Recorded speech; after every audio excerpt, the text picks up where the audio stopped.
अगर आप भी चाहते हैं नए वीडियो एवं नए ऑडियो देखने एवं सुनने के लिए तो हमारे गोल्ड स्टूडियो चैनल को सब्सक्राइब जरूर करें एवं बेल आइकन दबाना ना भूलें।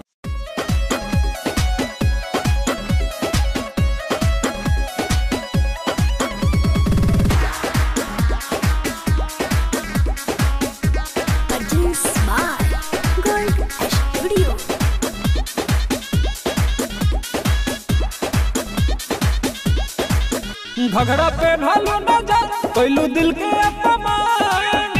अरे ऐसे मत बोला। घघरा पे ढालो न जा कोइलू दिल के अपमान। सच कहो न तो होई झगड़ा हो। सुना ए पहिरिले जब हम घघरा हो हिले ला दिल्ली अगरा हो। पहिरिले जब हम घघरा हो हिले ला दिल्ली अगरा हो।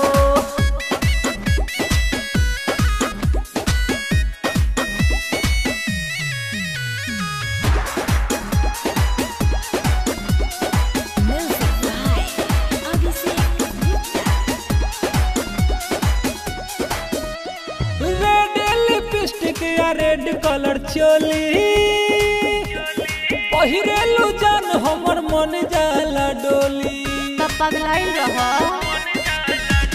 साचे सनम हम तो से बताई। चलिले रहिया तो होला लड़ाई। शोभे के सिया में गाजर दब अखिया में काजर बड़ी लागेलू जान तू तगरा हो। पहिरिले जब हम घघरा हो हिले ला दिल्ली अगरा हो। पहिरिले जब हम घघरा हो हिले ला दिल्ली अगरा हो।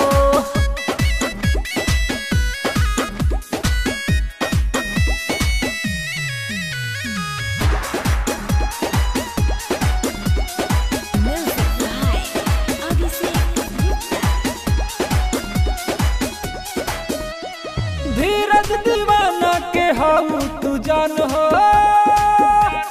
काहे ना डोली के हु के ईमान हो।